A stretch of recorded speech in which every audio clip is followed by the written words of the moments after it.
All right, let's jump right in. There's this moment, this quiet but pretty dramatic shift that happens around age 80 that honestly nobody really warns you about.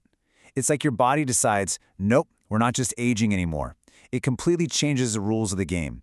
And believe me, being prepared for that shift is everything. It can literally protect your independence and even your life. And that's not just some catchy phrase. It's the absolute truth. Honestly, it doesn't matter how fit you were in your 60s or even your 70s. Once you hit 80, the biological game totally changes. Knowing the new rules, well, that's your first step to winning. So, the big question is, are you ready for them? Well, let's make sure you are. We're going to walk through the 5 biggest changes you can expect. And this is the most important part. We'll break down the action plan for every single one.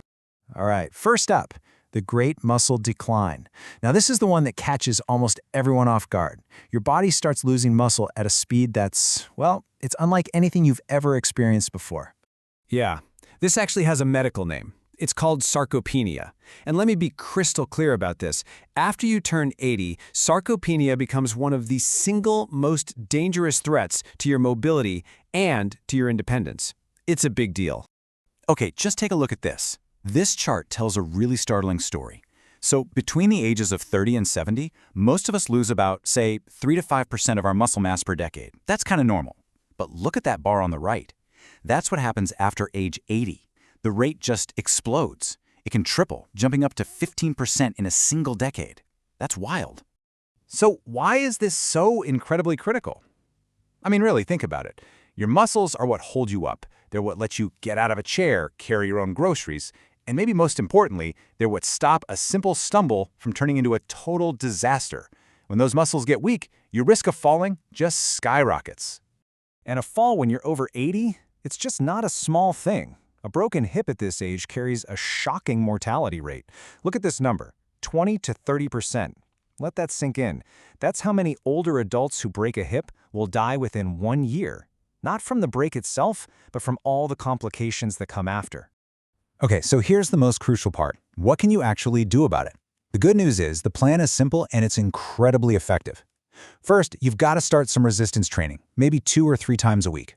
We're not talking about heavy weightlifting here. It could be as simple as chair squats or using resistance bands.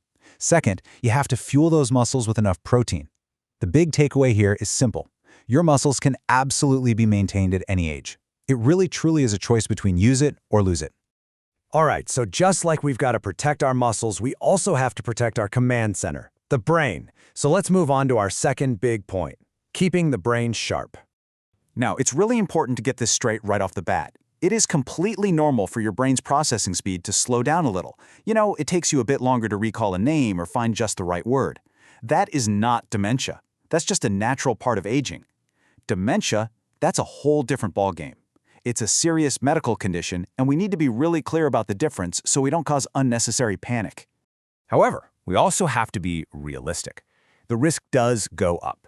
By the time someone reaches age 85, roughly 1 in 3 people will have some form of dementia. I mean, think about that. 1 in 3. That is a staggering number, and it's one we just can't afford to ignore. But here's the good news again. Just like your muscles, your brain can be trained. Your best defense is to stay mentally active and socially engaged. And I really want to stress this next part. Social isolation is one of the most powerful things that speeds up cognitive decline. And please, don't ever underestimate the power of good quality sleep. That's when your brain literally cleans house and clears out toxic proteins. So the big idea to remember is that brain health isn't just about doing puzzles. It's about people, it's about having a purpose, and it's about getting good sleep.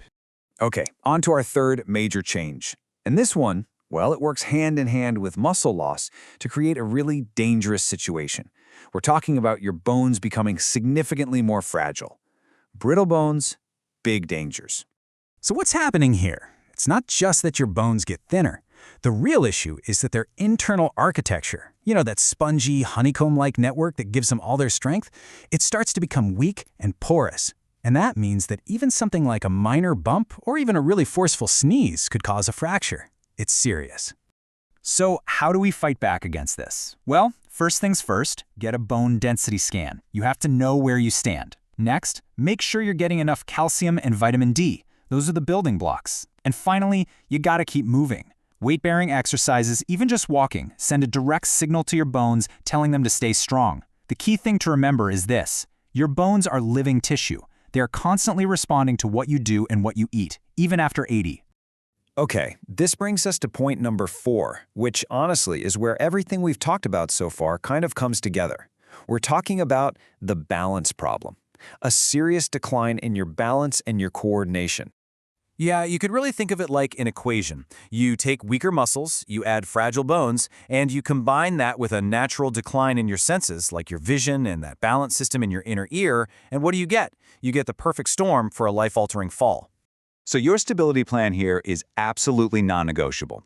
First, practice balance exercises every single day. Second, ask your doctor for a full medication review, because some drugs can actually cause dizziness. And please, I can't stress this enough, do not let pride get in the way of using a cane or a walker. These are not signs of weakness, they are tools of independence. The takeaway is simple: stability is a skill, and like any skill, it takes daily practice and using the right tools. All right, finally, let's talk about number 5. And this might be the most important change of them all. We're talking about recharging your defenses, or more specifically, the weakening of your body's own defense system. There's a term for this. It's called immunosenescence. Basically, after fighting for you for 8 long decades, your immune system just starts to get tired. It wears down, it produces fewer new soldier cells, and the ones it has, well, they're just not as effective. This is exactly why a simple flu that a younger person would shake off in a few days can land an 80-year-old in the hospital. So how do you support it? Well, it takes a whole system approach. You've got the pillars you'd expect: good nutrition, keeping up with vaccinations, and physical activity. But look at that last one: social connection. This is huge, and it's not just about feeling good. Research actually shows that loneliness directly suppresses your immune function. It's a biological problem, not just an emotional one. The big idea here is that your immune system doesn't operate in a vacuum. It's supported by your entire lifestyle. So when you put it all together, what's the crucial takeaway? It's this: age is a number, but how you age is a decision. Look, these 5 changes, they're biological realities, right? We can't stop them.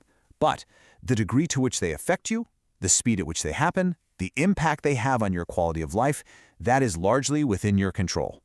So what choice will you make today? You can choose to fight back with movement, with good food, with human connection, and with just a stubborn refusal to give up on yourself. It is never, ever too late to take control. The choice, as always, is yours. What's it going to be?